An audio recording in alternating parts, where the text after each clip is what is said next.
তামিমের তো mic mute করা। আচ্ছা ঠিক আছে, তো এখন আমরা এখানের মধ্যে শুরু করে দেই স্টুডেন্ট বুকের যে ইউনিট 1 কোশ্চেনস গুলা আছে ওগুলা। পেজ নাম্বার 55 এ আমরা যাই। আসসালামু আলাইকুম ভাইয়া। ওয়ালাইকুম আসসালাম। আচ্ছা, তো এখন এই যে পেজ নাম্বার 55, লেটস সি। এই যে ইউনিট কোশ্চেনস এইগুলা তোমাদের হোমওয়ার্ক ছিল, সো এইগুলা তোমাদের সাবমিট করতে হবে। অনেকজন অলরেডি করে ফেলছো। চ্যাপ্টার 5 এর কোশ্চেন অনেকজন করে ফেলছো, অনেকজন করো নাই। তো যারা করো নাই তাদের আর কি এখনো পেন্ডিং আছে। আচ্ছা, সো এখন কোশ্চেন নাম্বার 1 এ তে বলতেছে কি, which of the following quantities is not a vector quantity? কোনটা একটা ভেক্টর কোয়ান্টিটি না? আমরা জানি force is a vector quantity, displacement is a vector quantity, velocity is a vector quantity. So তাহলে এখানে ভেক্টর কোয়ান্টিটি না কে? ভেক্টর কোয়ান্টিটি না হলো এরিয়া। সো তাহলে কোশ্চেন নাম্বার 1 এর অ্যান্সার হবে বি। ঠিক আছে, এরপরে কোশ্চেন নাম্বার 2 তে 1b তে কি বলতেছে, which of the following quantities is not a scalar quantity? কোনটা স্কেলার কোয়ান্টিটি না? ঠিক আছে, তো স্পিড এটা একটা স্কেলার কোয়ান্টিটি। তোমার এজ, এটার তো কোনো ডিরেকশন নাই আছে, তোমার এজ হলো জাস্ট একটা নাম্বার। সো তাহলে এটাও স্কেলার কোয়ান্টিটি। ভলিউম, এইটারও কোনো ডিরেকশন নাই, সো তাহলে this is also scalar quantity. আর আমরা জানি acceleration is a vector quantity. So তাহলে এখানে এজ তো স্কেলার বাড়তে থাকে, কি? এজ তো বাড়তে থাকে। এজ, এখানে তো ডিরেকশন, তোমার ডিরেকশনের ব্যাপারটা, এটা বাড়া কমা, তোমার স্পিডও তো বাড়ে কমে। স্পিড কি কমতে পারে না? তো স্পিড কমলে কি ওটা কি ডিরেকশন আলা হয়ে গেল নাকি? না ভাই, ঠিক আছে, তো তাহলে এই জিনিসটা আমাদের এখানের জন্য কি হবে? অ্যাসেলারেশন, যে acceleration is a vector quantity. So তাহলে this is not a scalar quantity. এরপরে question number C, which of the following statements about motion of an object on which unbalanced force act? এখন একটা অবজেক্টের উপর যদি unbalanced force কাজ করে, হ্যাঁ, একটা অবজেক্টের উপর যদি আনব্যালেন্সড ফোর্স কাজ করে, অবজেক্টটা কি করবে? দ্য অবজেক্ট উইল অ্যাসেলারেট, তাই না? অবজেক্টটা অ্যাসেলারেট করবে মানে কি? অবজেক্টের স্পিড বাড়বে, তাই তো? আর অবজেক্টের ভেলোসিটি বাড়বে, বা অবজেক্টের ডিরেকশন চেঞ্জ হবে। ঠিক আছে, অবজেক্টটার ডিরেকশন চেঞ্জ হইতে পারে, আর অবজেক্টটার কি করতে পারে? স্পিড বাড়তে পারে। তো তাহলে স্পিডটা কি হবে না? আনব্যালেন্সড ফোর্স কাজ করলে the speed will not be constant, the speed will change. স্পিডটা বাড়তে পারে, স্পিডটা কমতে পারে, আর ডিরেকশন চেঞ্জ হইতে পারে, কিন্তু কি করবে না? অবজেক্টের ভেলোসিটি কনস্ট্যান্ট থাকবে না। ঠিক আছে, তো এখন এখানের মধ্যে আমাদেরকে দেখো কি কি অপশন বলতেছে। ফার্স্টে এখানের মধ্যে বলতেছে বি নাম্বারে, the object would accelerate. Yes, this is correct. Object accelerate করবে যদি তার উপর একটা আনব্যালেন্সড ফোর্স কাজ করে। এরপর বলতেছে the object could slow down. হ্যাঁ, স্লো ডাউন করতে পারে যদি আনব্যালেন্সড ফোর্সটা opposite to the direction of motion হয়, যে অবজেক্টটা মুভ করতেছে একদিকে কিন্তু আনব্যালেন্সড ফোর্সটা অপোজিট ডিরেকশনে। সো তাহলে কি করবে? ডিসেলারেট করবে। But still this is true, এটা ফলস না, আমাদের কাছে ফলস কোনটা ওইটা চাইছে। এরপর বলতেছে the object could change the direction while it is moving. তো ডিরেকশন চেঞ্জ হওয়া মানে কি? ডিরেকশন চেঞ্জ হওয়া মানে ভেলোসিটি চেঞ্জ হওয়া, ভেলোসিটি চেঞ্জ হওয়া মানে অ্যাসেলারেট করা। তো তার মানে দিস ইজ অলসো ট্রু, যে আনব্যালেন্সড ফোর্স কাজ করলে পরে অবজেক্টটার ডিরেকশন চেঞ্জ হইতে পারে, কিন্তু কি হবে না? অবজেক্টটা, the object would continue moving at a constant speed in a straight line, এই জিনিসটা হইতে পারবে না। স্ট্রেট লাইনে যদি মুভ করতে থাকে তার স্পিডটা কি করতে হবে? চেঞ্জ হইতে হবে, বিকজ আনব্যালেন্সড ফোর্স কাজ করতেছে মানে কি? আনব্যালেন্সড ফোর্স কাজ করতেছে মানে unbalanced force causes an object to accelerate. তো তার মানে স্ট্রেট লাইনে মুভ করতেছে মানে ডিরেকশন চেঞ্জ হচ্ছে না। তো তার মানে অ্যাট লিস্ট কি করা লাগবে? the magnitude of the speed must change, it must either increase or decrease. তো তাহলে কোশ্চেন নাম্বার এ হবে আমাদের অ্যানসার, যে this is the false statement, যে একটা অবজেক্টের উপর যদি আনব্যালেন্সড ফোর্স কাজ করে তো তাহলে অবজেক্টটা কি করবে? একটা অবজেক্টের উপর আনব্যালেন্সড ফোর্স কাজ করলে it must accelerate, it can not keep on moving at a constant speed in a straight line. So তাহলে the answer will be A. এরপরে কোশ্চেন নাম্বার ডি তে কি বলতেছে? a ball is thrown vertically upwards in air, যে একটা বল এরকম উপরে ছুঁড়ে মারছে, কি হইতেছে? which of the following statements about the motion of the ball is false? এখন একটা অবজেক্টকে উপরে ছুঁড়ে মারলে পরে কি হবে? একটা অবজেক্টকে উপরে যদি ছুঁড়ে মারো তো তাহলে সে প্রথম উপরে যাইতে থাকবে, উপর যত উপরে যাবে আস্তে আস্তে তার স্পিড কমবে, যত উপরে যাবে আস্তে আস্তে স্পিড কমবে, একদম ম্যাক্সিমাম হাইটে যায় তার স্পিড কত? 0। এরপর আবার সে কি করবে, গ্র্যাভিটির জন্য নিচের দিকে অ্যাক্সেলারেট করতে থাকবে। তো এখন বলতেছে কি এ নাম্বারে the ball will be traveling as fast as it was when it gets back to the ground as it was when it was first thrown। যে যত স্পিডে উপরে থ্রো করছো তত স্পিডে সে কি করবে, যত স্পিডে উপরে থ্রো করছো তত স্পিডে সে আবার ব্যাক করবে। তো এটা হইতেই পারে যদি এয়ার রেজিস্ট্যান্স নেগলিজিবল হয়। হ্যাঁ, যদি এয়ার রেজিস্ট্যান্স নেগলিজিবল হয় দেন আমরা উপরে যত স্পিডে মারছি সে উপরে যে আবার যখন নাকি নিচে আসবে তখন কি করবে, সেম স্পিডে সে নিচে আসবে। তো তাহলে দিস ক্যান বি পসিবল। এরপরে কি বলতেছে, the ball will be stationary for an instant at the highest point in the flight। এটা তো বললাম অলরেডি যে একদম ম্যাক্সিমাম হাইটে ভেলোসিটি কত হয়, 0 হয়। এটা তোমরা ম্যাথস বিতে কাইনেমেটিক্স চ্যাপ্টার এখনো করছো ইশতিয়াক? জি ভাইয়া। কাইনেমেটিক্স এখনো করো না, এটা করলে পরে তখন তাহলে পাবা, আর করে থাকলে তো ভালো আগে। হ্যাঁ করা হয়েছে। আচ্ছা তাহলে তো হইছে, তাহলে তো জানো অলরেডি। এরপর দেখো ডি নাম্বারে কি বলতেছে, the direction of the acceleration will always be downward। yes this is true because একটা অবজেক্টকে উপরে ছুঁড়ে মারার পর তার উপর শুধু একটা ফোর্সই কাজ করবে, কি ফোর্স, জাস্ট ওয়েট। তো তাহলে ডিরেকশন অফ ফোর্স যদি কনস্ট্যান্ট থাকে আর আনব্যালেন্সড একটাই ফোর্স কাজ করতেছে, সো তাহলে একটাই ফোর্স যদি কাজ করে তো তাহলে এটা কি হবে, একটাই ফোর্স কাজ করলে this will be the unbalanced force and unbalanced force always downward। so তাহলে direction of acceleration will always be downwards। so তাহলে এটাও true। so তাহলে false কোনটা, false হবে আমাদের সি। কি বলতেছে, the direction of the force on the ball changes so the ball falls back to the ground। this is false। force এর direction আমাদের always কি, downward।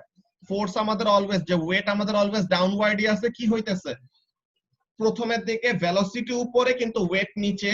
তো ভেলোসিটি আর আনব্যালেন্সড ফোর্সের ডিরেকশন অপোজিট দেখে কি হইতেছে, বলটা ডিসেলারেট করতেছে। তো যত উপরে যাইতেছে স্পিড কমতেছে কমতেছে কমতেছে, ম্যাক্সিমাম হাইটে যে স্পিড 0।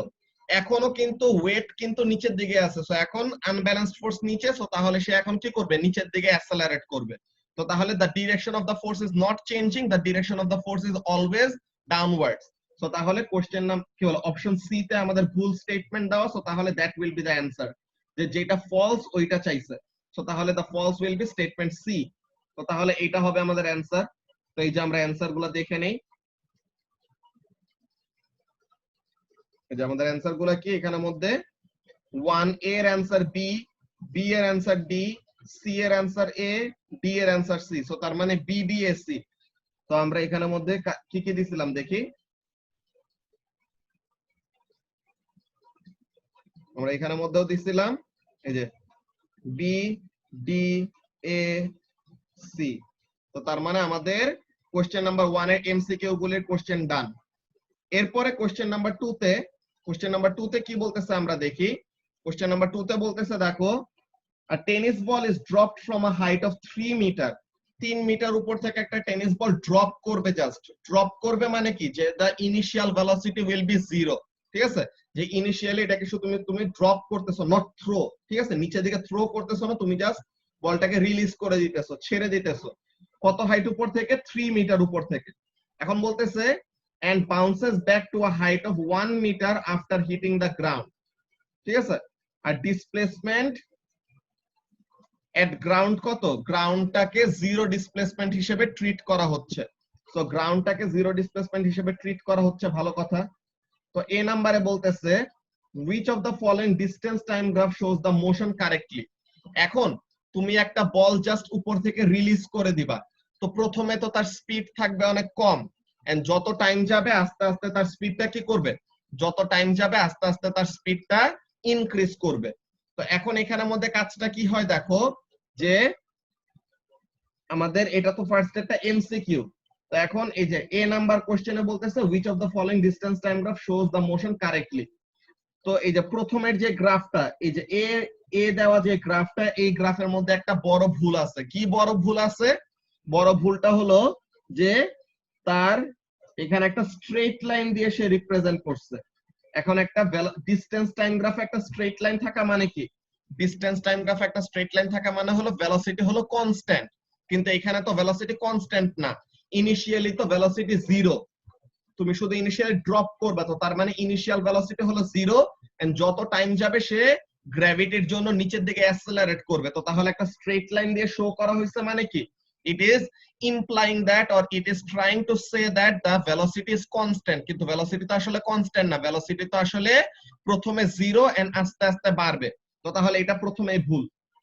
ডি নাম্বার আরো আগে বাদ, ডি নাম্বারে প্রথমে ডিসপ্লেসমেন্ট কত দেখাইছে, 0 দেখাইছে, কিন্তু প্রথমে তো সে কতটুকু উপরে, 3 মিটার হাইট উপরে ছিল। তো তাহলে প্রথমে ডিসপ্লেসমেন্ট 0 দেখানো মানে কি, সে গ্রাউন্ডে আছে, গ্রাউন্ড থেকে তুমি গ্রাউন্ডে ড্রপ করছো, এরপরে সে বাউন্স করে এত উপরে উঠছে। তো তাহলে এটা তো পসিবল না। তো তাহলে ডি নাম্বারও বাদ, তো এ ও বাদ, ডি ও বাদ। তো তাহলে আমাদের অ্যানসার হবে ইদার বি অর সি। ঠিক আছে, সো বি নাকি সি কোনটা হবে অ্যানসার, ওটা আমরা এখন এখানে দেখবো। দেখো সি নাম্বারে খেয়াল করো, সি নাম্বারে তুমি প্রথমে দেখো ট্যানজেন্ট একটা ড্র করে, এটা কার্ভ। তো তাহলে ট্যানজেন্ট ড্র করলে আমরা এখান থেকে কি পাবো, একটা আইডিয়া পাবো যে স্পিডের ভ্যালু কত। তো আস্তে আস্তে ট্যানজেন্টের স্টিফনেস কমতেছে, কিন্তু এইটা তো হওয়ার কথা না। আমাদের তো প্রথমে স্পিড কম, পরের দিকে আস্তে আস্তে স্পিড বাড়ার কথা, কিন্তু এখানে দেখাইতেছে প্রথমে হলো ট্যানজেন্টের স্টিফনেস বেশি। তো তার মানে বুঝাইতেছে প্রথমে ভেলোসিটি বেশি ছিল, যত নিচে নামতেছে তত ভেলোসিটি কমতেছে, কিন্তু এটা তো আসলে ভুল। আসলে কি, আসলে হলো প্রথমে স্পিড 0, প্রথমে ট্যানজেন্ট একদম হরাইজন্টাল, এরপরে আস্তে আস্তে ট্যানজেন্টের স্টিফনেস বাড়তেছে। তো তার মানে কি আস্তে আস্তে ভেলোসিটি বাড়তেছে। তো ভেলোসিটি বাড়তেছে বাড়তেছে বাড়তেছে, দেন এই যে বাউন্স করলো, দেন বাউন্স করার পর দেন সে আবার কি করলো, 1 মিটার হাইট উপরে উঠছে। সো তাহলে the correct graph is graph B. So তাহলে তো কোশ্চেন নাম্বার 2 এর অ্যানসারটা কি হবে, গ্রাফ বি। ঠিক আছে, তো এই জিনিসটা হবে আমাদের কোশ্চেন নাম্বার 2 এর অ্যানসার। কারো কি এটা নিয়ে কোনো কনফিউশন আছে? না ভাইয়া বুঝেছি। ঠিক আছে, তো এখন কোশ্চেন নাম্বার 2B, 2B1 এ কি জিজ্ঞাসা করতেছে, explain the difference between the terms distance and displacement. Distance কি, distance is a scalar quantity and displacement is a vector quantity. মানে কি, distance does not depend on direction, যে distance এর কোনো direction লাগে না, তার শুধু ম্যাগনিটিউড আছে, আর ডিসপ্লেসমেন্ট এর বোথ ম্যাগনিটিউড এন্ড ডিরেকশন আছে। তো এটা একদম ইজি একটা জিনিস, এন্ড এটা অ্যানসারের মধ্যে যে অ্যানসার শিটে আরো সুন্দর মতো লেখা আছে, তো ওইটা দেখে তোমরা ফলো করতে পারো। এইটাতে আই হোপ কারো কোনো সমস্যা হয় না বুঝতে। দেন B2 তে বলতেছে what is the displacement of the tennis ball at the end of the described motion. তো তাহলে দেখো প্রথমে ডিসপ্লেসমেন্ট, গ্রাউন্ডটাকে 0 ডিসপ্লেসমেন্ট ধরতেছে, ইনিশিয়ালি আছে ডিসপ্লেসমেন্ট 3 মিটারে, যে 3 মিটার উপরে আছে, 3 মিটার উপর থেকে সে এরকম নিচে নামলো, দেন আবার বাউন্স করে 1 মিটার উপরে উঠলো। তো তাহলে ফাইনাল ডিসপ্লেসমেন্ট কত, ফাইনাল ডিসপ্লেসমেন্ট ইজ 1 মিটার, যে পজিটিভ 1 মিটার। ঠিক আছে, so what is the final displacement or what is the displacement of the tennis ball at the end of the described motion. ঠিক আছে, তো এখন এখানের মধ্যে কি সে ফাইনালি কত হাইট উপরে উঠছে, 1 মিটার উপরে উঠছে, কিন্তু তার ইনিশিয়াল হাইট ছিল কত, ইনিশিয়াল হাইট ছিল 3 মিটার। সো তাহলে ইনিশিয়ালি ছিল 3 মিটার হাইটে, এখন সে আসছে 1 মিটার হাইটে। সো তাহলে তার ডিসপ্লেসমেন্টটা কত হবে, এখানের মধ্যে দেখো তার অ্যানসারে কি বলছে, যে ফার্স্টে ডিসটেন্স এন্ড ডিসপ্লেসমেন্টের কাহিনীটা কি বলছে দেখো, displacement is distance travelled in a specified direction. তো তার মানে তার একটা ডিরেকশন আছে। distance is how far you have traveled not taking changes in your direction into account. তো তাহলে এগুলো আমরা দেখলাম, এন্ড ওরা এখানের মধ্যে দেখো ডিসপ্লেসমেন্টটা কত দিছে, যে গ্রাউন্ডটাকে রেফারেন্স পয়েন্ট হিসেবে ধরছে, যে গ্রাউন্ড ইজ 0 ডিসপ্লেসমেন্ট। সো তাহলে ভার্টিক্যালি 1 মিটার হাইট উপরে উঠছে। সো তার মানে ডিসপ্লেসমেন্ট আফটার দ্য জার্নি কত, যে at the end of the journey the displacement is 1 metre. Just 1 metre বললে তো হবে না, 1 মিটার তো এটা জাস্ট একটা ম্যাগনিটিউড বলা হইলো। আমরা ডিসপ্লেসমেন্টকে মাত্রই তো নিজেরা বলে আসলাম যে ডিসপ্লেসমেন্টের ডিরেকশনও ম্যাটার করে। তো তাহলে আমরা সাথে কি করব, ডিরেকশনটাও বলে দিব, যে ডিরেকশনটা কি 1 মিটার, কি জিনিস ডিরেকশনটা কি 1 metre vertically above the ground. তো তার মানে গ্রাউন্ড সারফেস থেকে ভার্টিক্যালি 1 মিটার উপরে হলো ফাইনাল ডিসপ্লেসমেন্টটা। তো তাহলে আমরা জাস্ট শুধু ভ্যালুটা বললে হবে না, আমাদের কি বলতে হবে, ডিরেকশনটাও বলে দিতে হবে, because displacement is a vector quantity. ঠিক আছে, তো তাহলে এই জিনিসটা এরপর আমরা দেখি কোশ্চেন নাম্বার সি তে কি বলতেছে স্টুডেন্ট বুকে। আচ্ছা, তো এখন কোশ্চেন নাম্বার সি তে আমরা দেখি question number C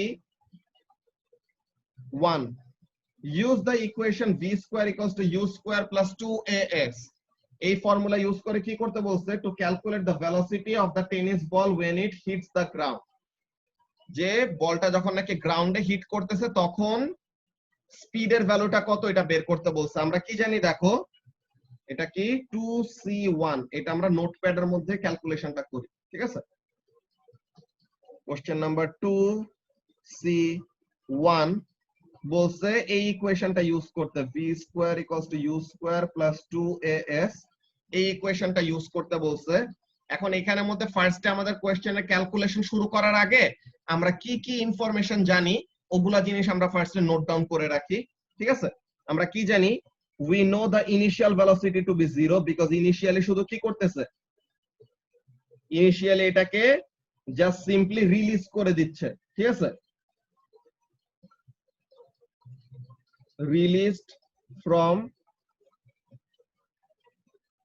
3 metre height. তো তার মানে 3 মিটার উপর থেকে জাস্ট সিম্পলি রিলিজ করে দিচ্ছে, তো তার মানে ইনিশিয়ালি কোনো ভেলোসিটি নাই।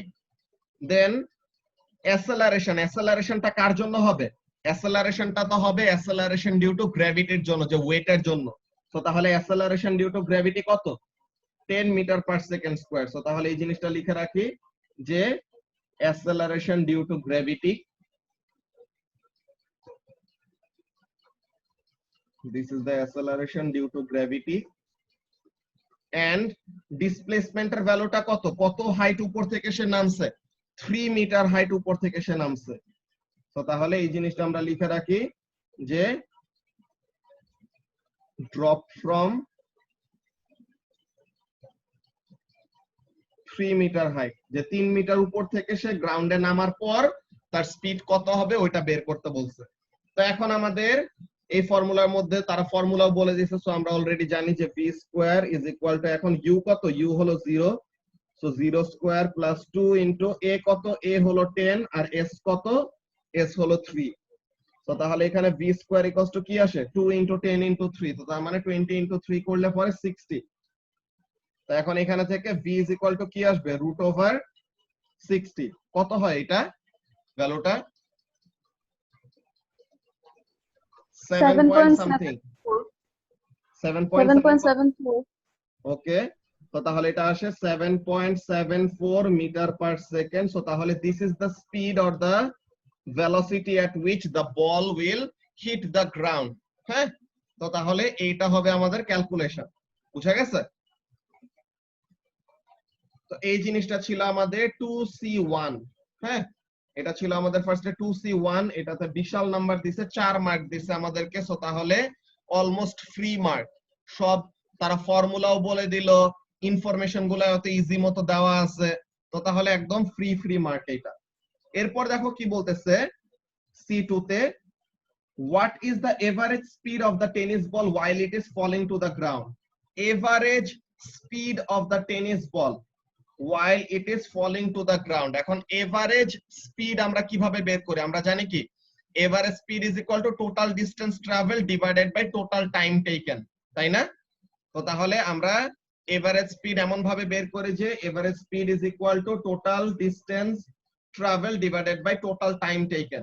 কিন্তু দেখো ইন্টারেস্টিংলি আমাদের একটা কাহিনী বলছে এখানে, কি বলছে দেখো c3 তে, calculate how long it tax for the tennis ball to reach the ground. তো তার মানে টাইমটাকে পরে বের করতে হবে, আগে টাইম বের করা যাবে না। c2 এর জন্য টাইম ছাড়াই আমাদের এভারেজ স্পিড বের করতে বলছে, ঠিক আছে। আমরা ফার্স্টে আগেরটার অ্যানসারটা দেখে নেই যে 7.74 আমাদের অ্যানসারটা নাকি, ঠিক আছে। c1 এর অ্যানসারটা দেখো কি বলছে, 7.75। আচ্ছা 7.75, সরি। তো তাহলে এটা 7.74 সামথিং কিছু একটা আসছিল, সো তাহলে ওটাকে রাউন্ড আপ করলে পরে 7.75 হবে। তো এখানে এটা তারা ডিটেইল ওয়েতে ক্যালকুলেশন করছে, the ball falls with acceleration due to gravity 10 metre per second square, height 3 metre উপর থেকে ছাড়ছে, ইনিশিয়ালি ভেলোসিটি ছিল 0, সো তাহলে রুট ওভার 60 করলে পরে 7.75 আসে। ওকে, তো তাহলে এই জিনিসটা ফার্স্টে এখানের মধ্যে ছিল। তো এখন এখানের মধ্যে তারা বলতেছে কি, এখানের মধ্যে তারা বলতেছে যে এভারেজ স্পিডের ভ্যালু বের করতে, কিন্তু ফার্স্টে টাইম বের করা যাবে না।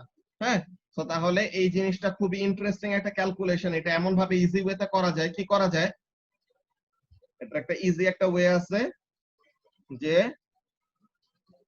Average speed is equal to initial speed plus final speed divided by 2। ঠিক আছে, এভারেজ কি, এভারেজ আমরা যতগুলা জিনিস প্লাস করি ডিভাইডেড বাই যতগুলো আমরা প্লাস করছি ওই নাম্বারটা, তাই না? তো তাহলে আমরা ইনিশিয়াল আর ফাইনাল ভেলোসিটি প্লাস করে ওটাকে যদি 2 দিয়ে ডিভাইড করে দেই তাহলে কি পেয়ে যাব, এভারেজ স্পিড পেয়ে যাব না? তো এখন আমাদের এভারেজ এখানে কত আসে, ইনিশিয়াল ভেলোসিটি কত 0, ফাইনাল কত আমরা বের করলাম 7.75 দেখলাম, তাই না, ডিভাইডেড বাই 2। তো তাহলে 7.75 ডিভাইডেড বাই 2 করলে পরে কত আসে, 3.875 3.875। আচ্ছা, 3.875 মিটার পার সেকেন্ড। সো তাহলে আমাদের এভারেজ স্পিডের ভ্যালুটা হবে এইটা, কত, 3.875। এই যে এখানের মধ্যে দেখো তারা কি করছে, তারা 3 নাম্বারের ক্যালকুলেশনটা আগে দেখাইছে, 2 নাম্বারের ক্যালকুলেশনটা পরে দেখাইছে, কিন্তু অ্যাকচুয়ালি আমাদের এভারেজ স্পিডটা ডাইরেক্টলি এমন ভাবে বের করা যায়, কি করা যায়, যে average speed is equal to initial plus final velocity divided by 2। ঠিক আছে, তো তাহলে এই ফর্মুলাটা তোমাদের যদি আগে জানা না থাকে তো তাহলে এই জিনিসটা আলাদা করে লিখে রাখতে পারো, যে এভারেজ স্পিড আমরা দুই ভাবে এরকম লিখতে পারি, average speed is equal to initial velocity plus final velocity divided by 2, or আরেকটা জিনিস যে average speed is equal to কি, total distance travel divided by total time taken. Total distance traveled divided by total time taken. তো তাহলে আমরা তো average স্পিডটা বের করে ফেললাম, কত আসছে 3.875 মিটার পার সেকেন্ড। তো এখন এইটা ইউজ করে আমরা এখন এই ফর্মুলার মধ্যে, এই নিচের ফর্মুলাটার মধ্যে এটা ইউজ করে কি করব, টাইমের ভ্যালুটা বের করব। তো তাহলে আমাদের এভারেজ স্পিড হলো 3.875, টোটাল ডিসটেন্স হলো 3 মিটার, টাইম কত জানি না, টাইমটা বের করতে বলছে। সো তাহলে the time will be equal to 3 divided by 3.875, এটা কত আসে 0.0.774। কত 774 সেকেন্ড। আচ্ছা, তো তাহলে এটা আসে 0.774 second. So this is the time taken for the ball to fall from the 3 meter height to ground। ঠিক আছে, তো এইভাবে করে আমরা বের করতে পারি, বুঝা গেছে? তো এইভাবে করে আমরা ক্যালকুলেশনের কাজটা করতে পারি। অ্যানসার শিটে তারা ইচ্ছা করে এরকম উল্টা ওয়েতে করছে, ফার্স্টে 3 এর অ্যানসার দিছে, এরপরে 2 এর অ্যানসার দিছে। এরকম না করে আমরা ডাইরেক্টলি কি করতে পারি, এভারেজ স্পিড বের করে ফেলতে পারি। সো এভারেজ স্পিডের ওই ফর্মুলাটা মাঝে মাঝে এরকম আমাদের কাজে আসতে পারে, বুঝা গেছে, যে initial velocity plus final velocity divided by 2। এরপরে দেখো ডি নাম্বারে কি বলতেছে,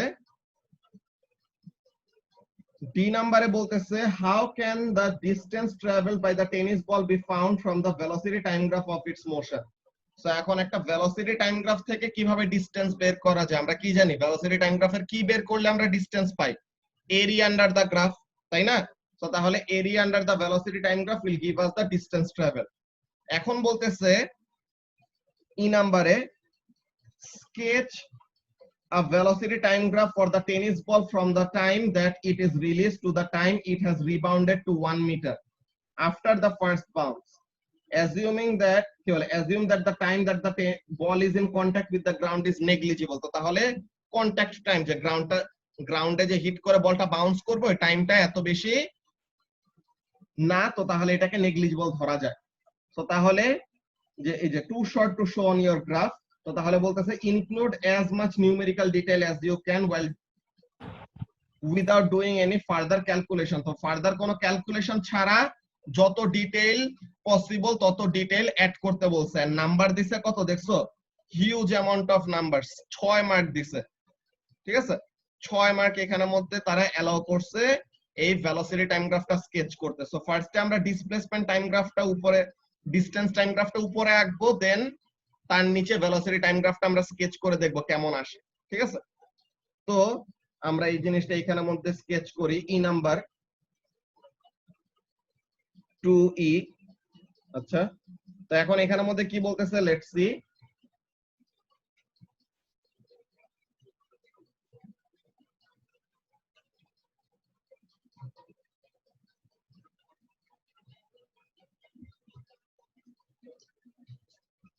ফার্স্ট ডিসটেন্স টাইম গ্রাফটা আমি আরেকবার এঁকে দেখাবো আর কি উপরে।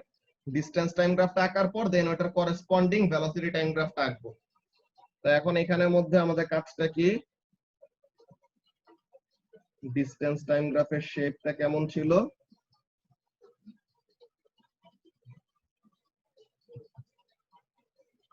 এরকম।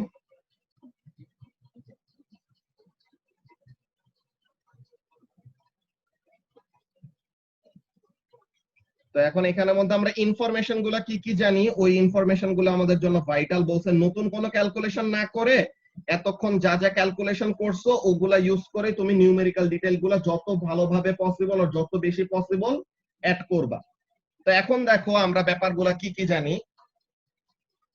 আমাদের ভেলোসিটি টাইম গ্রাফ, ভেলোসিটি বলছে, তো ভেলোসিটি তো ভেক্টর কোয়ান্টিটি, তো এখানে ডিরেকশনটা ম্যাটার করবে।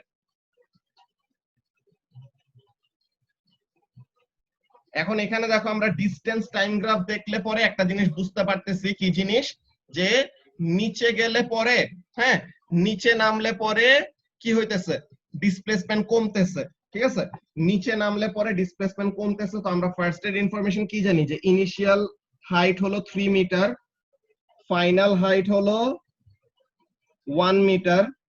এরপরে সে কি করবে,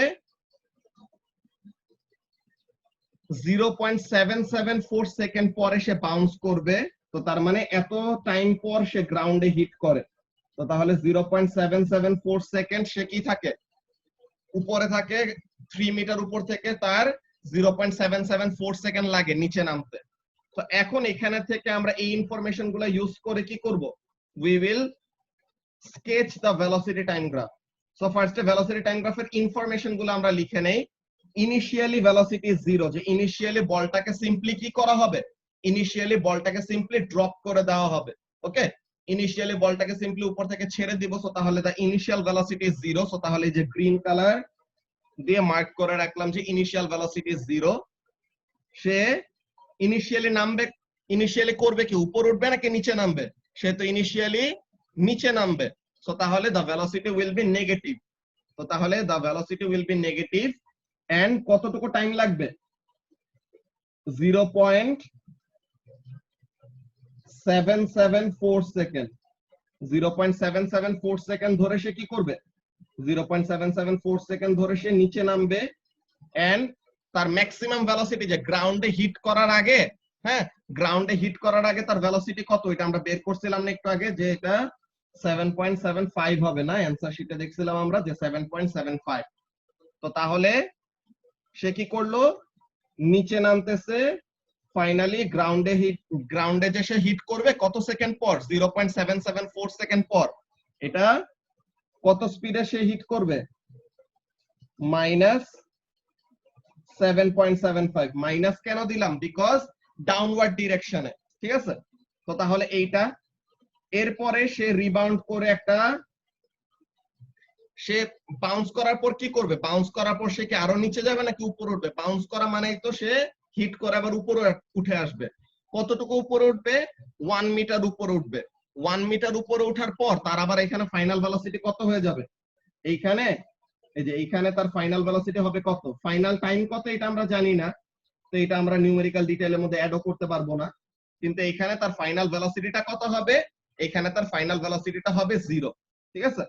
তো এখানে তার আবার ফাইনাল ভেলোসিটি, যে 1 মিটার হাইটে সে উপর থেকে নামতেছে প্রথমে 0 ভেলোসিটি, যত নিচে নামতেছে ভেলোসিটি বাড়তেছে, যত নিচে নামতেছে ভেলোসিটি বাড়তেছে, গ্রাউন্ডে হিট করলো ম্যাক্সিমাম ভেলোসিটিতে। এখন সে রিবাউন্ড করছে, রিবাউন্ড করে সে আবার কি করলো 1 মিটার উপরে উঠলো, দেন 1 মিটার তার ম্যাক্সিমাম হাইট, দেন এখানে থেমে গেছে। তো তাহলে ওখানে আবার তার ভেলোসিটি কত হবে? 0 হবে। তো এখন আমাদের গ্রাফটা আমরা কিভাবে স্কেচ করব দেখো, যে ফার্স্টে সে গ্র্যাভিটির জন্য অ্যাসেলারেট করতেছে, ফার্স্টে সে গ্র্যাভিটির জন্য অ্যাসেলারেট করতেছে, সো তাহলে দা ভেলোসিটি ইজ ইনক্রিজিং এরকম। দেন বাউন্স করার পর তার ভেলোসিটিটা কি হয়ে যাবে? পজিটিভ হয়ে যাবে। কেন? Because after bounce it will be moving upward, তাই না? তো সে এটা পজিটিভ ভেলোসিটি পাইলো। তো সেই পজিটিভ ভেলোসিটি থেকে আবার কি করবে? সে পজিটিভ ভেলোসিটি থেকে আবার নিচের দিকে অ্যাসেলারেট করবে। সেই পজিটিভ ভেলোসিটি ইউজ করে আবার নিচের দিকে অ্যাসেলারেট করবে। তো এই, তো তাহলে আমাদের এইখানে একটা ইম্পর্টেন্ট কাজ করছি দেখো,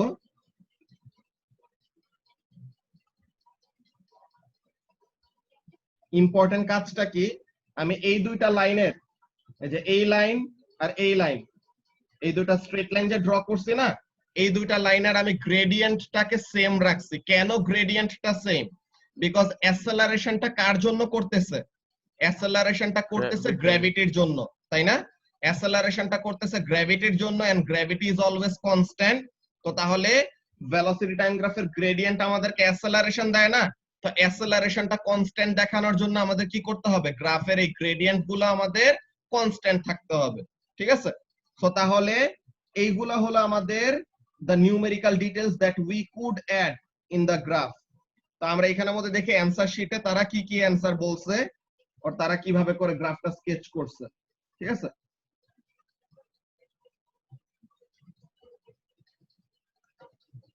আর এখানে এরিয়া রিলেটেড একটা ইনফরমেশন দিচ্ছে আলাদা। এই যে নিচের পার্টে 3 মিটার, যে সে 3 মিটার উপর থেকে নামছে, আর উপরের পার্টের এরিয়া হলো 1 মিটার, বিকজ সে 1 মিটার হাইট উপরে উঠছে, ঠিক আছে? আর এই যে gradient of both the segments কত? 10 মিটার পার সেকেন্ড স্কয়ার, যেটা বলছিলাম যে গ্রেডিয়েন্টটা সেম রাখতে হবে। কেন? বিকজ অ্যাসেলারেশন ডিউ টু গ্র্যাভিটি হলো ফিক্সড। এখন এখানের মধ্যে দেখি আমরা তারা ডিটেইল ওয়েতে তারা কি কি বলছে, এগুলো একটু পড়ে দেখি কি বলতেছে। 2 marks for the shape showing acceleration and abrupt change in direction. তো তাহলে এই যে অ্যাসেলারেশন যে হচ্ছে এই জিনিসটা, এন্ড অ্যাব্রাপ্ট একটা যে চেঞ্জ হলো ডিরেকশনে, যে এতক্ষণ নেগেটিভ ভেলোসিটি হঠাৎ করে ভেলোসিটিটা পজিটিভ হয়ে গেছে বাউন্সের সময়। তো তাহলে ওই জিনিসটা শো করার জন্য 2 মার্ক পাবা। 1 mark for the time as calculated in 3C, কি বলে C3। তো C3 তে টাইমটা কত? যে 0.774 সেকেন্ড যেটা আমরা দিছি, তো ওখানে থেকে আরেক মার্ক। তো তাহলে 3 mark. 1 mark for leveling the area of the larger triangle as 3 metre. তো এই যে বড় ট্রায়াঙ্গেলটা, ভাইয়া হ্যাঁ বলো। এই ভেলোসিটি চেঞ্জটা হতে টাইম লাগে না? কি টাইম লাগে না? এই এই এই যে ভেলোসিটিটা যে নেগেটিভ থেকে পজিটিভ হয়ে যাচ্ছে, এটা চেঞ্জ হতে টাইম লাগে না? এই তো টাইমটা তো বলছেই নেগলিজিবল, তারা বলে দিছে না যে ইমপ্যাক্ট টাইমটা এটাকে এত ছোট যে এটাকে না ধরলেও কোনো সমস্যা নাই। ওকে ভাইয়া, বুঝেছি। ঠিক আছে? তো এখানের মধ্যে বলছে যে বড় ট্রায়াঙ্গেলটাকে 3 মিটার এন্ড ছোট ট্রায়াঙ্গেলটাকে 1 মিটার করে লেভেল করলে পরে 1 মার্ক 1 মার্ক, তো তাহলে 5 মার্ক। আর আরেকটা মার্ক কিসে? যে দোনোটার গ্রেডিয়েন্ট যে আমাদের কি, দোনোটার গ্রেডিয়েন্ট যে আমাদের অ্যাসেলারেশন ডিউ টু গ্র্যাভিটি যে 10 মিটার পার সেকেন্ড স্কয়ার, ওই জিনিসটা শো করার জন্য আরো 1 মার্ক। তো তাহলে টোটাল 6 মার্ক। তো তাহলে আমাদের মার্ক 2 মার্ক এখনো কম আছে। কোন 2 মার্ক? এটাকে আমরা লেভেল করব যে area is equal to 3 metre, আর এখানের জন্য এটা লেভেল করবে, এটার এরিয়া কত হবে? 1 মিটার হবে। কারো কি এই গ্রাফটা নিয়ে কোনো কনফিউশন আছে এখন? না ভাইয়া। আচ্ছা, তো তাহলে গ্রাফটা নিয়ে এখানে যদি কারো কোনো কনফিউশন না থাকে তাহলে তো ভালো। এটা কিন্তু হিউজ অ্যামাউন্ট অফ মার্ক ছিল, কত? 6 মার্ক। তো তাহলে খুবই ইম্পর্টেন্ট এই গ্রাফটা। আর এখানের মধ্যে আমরা ওই ডিটেইলটা লিখে রাখি যে gradient is equal to 10 meter per second square. কেন? Because the acceleration is acceleration due to gravity. Acceleration due to gravity. ঠিক আছে? তো এর জন্য। তো তাহলে এটা ছিল আমাদের কোশ্চেন নাম্বার 2। কোশ্চেন নাম্বার 2টা ভালো বড় ছিল। তো কোশ্চেন নাম্বার 2 আমাদের সলভ করা হয়ে গেছে। এখন কোশ্চেন নাম্বার 3। কোশ্চেন নাম্বার 3 এর এখানের মধ্যে আচ্ছা টাইম এখানে এই সেশনে 2 মিনিট 44 সেকেন্ডের মতো আছে। আমরা এখানে কয়টা অলরেডি সলভ করতে পারবো, সমস্যা নাই। তো ফার্স্ট আমরা এখানে দেখি কি বলতেছে। কোশ্চেন নাম্বার 3 তে a student uses the following piece of apparatus to investigate how the extension of a length of wire varies with forces applied to it. ব্যাপারগুলো ভালোমতো খেয়াল করো, কি বলতেছে, এক্সটেনশনটা কিভাবে চেঞ্জ হয়, কার সাথে চেঞ্জ হবে, with the force applied to it. তো তার মানে ফোর্স অ্যাপ্লাই করলে এক্সটেনশন চেঞ্জ হবে, ঠিক আছে। তো তার মানে এখানের মধ্যে আমাদের ইন্ডিপেন্ডেন্ট ভেরিয়েবলটা কে, যে আমরা কাকে চেঞ্জ করব, আমরা কোন জিনিসটাকে চেঞ্জ করব, ইন্ডিপেন্ডেন্ট ভেরিয়েবল কোনগুলা, যেটাকে এক্সপেরিমেন্টার নিজে চেঞ্জ করে। ডিপেন্ডেন্ট ভেরিয়েবল কোনটা, ডিপেন্ডেন্ট ভেরিয়েবল হলো ওইটা যেটাকে কি করা হয়, যেটা ইন্ডিপেন্ডেন্ট ভেরিয়েবল চেঞ্জ করলে যে চেঞ্জ হবে।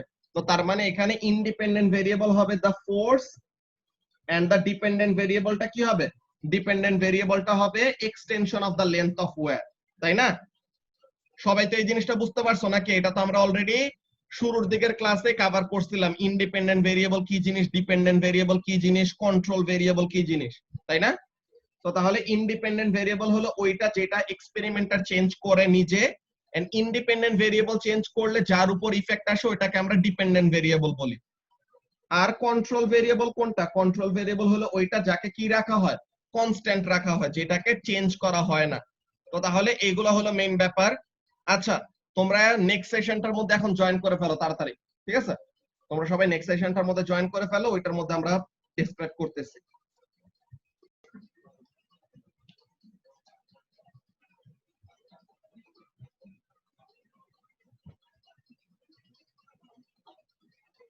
তোমাদের বাকি ক্লাসগুলো কি শুরু হয়েছে আজকে?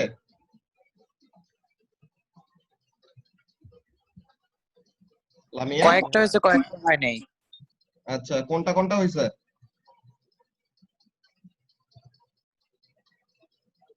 আমার সকাল থেকে তুমি হলো ফার্স্ট ক্লাস। আচ্ছা আর বাকিদের? স্যার কালকে থেকে শুরু হবে। ঈদের পরে কালকে থেকে first শুরু class হবে। এখন। আচ্ছা ঠিক আছে। তো এখন আমরা কোশ্চেন নাম্বার 3 যেটা পড়তেছিলাম ওই জিনিসটা আমরা এখন শুরু করে দেই। কি বলতেছে এখানের মধ্যে, যে একটা ওয়্যার আন্ডার টেস্ট, যে এটার উপর ফোর্স অ্যাপ্লাই করে আমরা দেখবো যে এক্সটেনশন কিভাবে চেঞ্জ হয়। সো তাহলে এখানের মধ্যে ইন্ডিপেন্ডেন্ট ভেরিয়েবল কোনটা, independent variable will be the force, the dependent variable will be the extension, and control variableটা কি হবে, কোন জিনিসটাকে আমরা কনস্ট্যান্ট রাখবো, we will keep the length of wire, যে original length of the wire, যে লেন্থ অফ ওয়্যারটাকে আমরা এক্সটেন্ড করব তার ইনিশিয়াল লেন্থ বা তার অরিজিনাল লেন্থটাকে আমরা কনস্ট্যান্ট রাখবো, ঠিক আছে? তাহলে যেন আমাদের কি হয়, একটা ফেয়ার একটা ইনভেস্টিগেশন হয়। বিকজ তোমরা বড় হইলে একটা জিনিস শিখবা যে অরিজিনাল লেন্থ যত বড় হয় তার এক্সটেনশন তত বেশি হয়, অরিজিনাল লেন্থ যত ছোট হয় তার এক্সটেনশন তত কম হয়। ওই ব্যাপারগুলো তোমরা বড় হইলে পরে তখন আবার এএস এ উঠার পর শিখবা।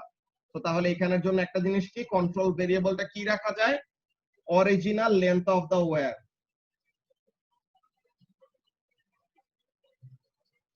Original length of wire. এখানের মধ্যে অন্য জিনিসগুলো কনস্ট্যান্ট রাখা যায়, মনে করো যে টেম্পারেচার অফ দা রুম, রুমের টেম্পারেচারটা ফিক্স রাখা কেন ইম্পর্টেন্ট, বিকজ তোমার রুমের টেম্পারেচার যদি বেশি হয়, টেম্পারেচার বেশি হলে কি হয় আমরা জানি না, কোনো কিছু গরম হলে পরে ওটা এক্সপ্যান্ড করে। সো তাহলে টেম্পারেচার বেশি থাকলে ওটা কি করবে, এক্সটেনশনটা বেশি হবে, টেম্পারেচার কম থাকলে এক্সটেনশনটা কম হবে। সো ওইখানের মধ্যে একটা ডিফারেন্স আসে হালকা, এত মেজর কোনো ডিফারেন্স না, বড় সড়ো টেম্পারেচারে ডিফারেন্স না হলে এত সিগনিফিকেন্ট কোনো চেঞ্জ হয় না, বাট স্টিল টেম্পারেচার কনস্ট্যান্ট রাখা একটা ভালো একটা প্র্যাকটিস, ঠিক আছে? তো এইগুলা গেল আমাদের question number 3A, independent variable কোনটা, ডিপেন্ডেন্ট ভেরিয়েবল কোনটা, কন্ট্রোল ভেরিয়েবল কোনটা, এগুলো আমরা দেখলাম।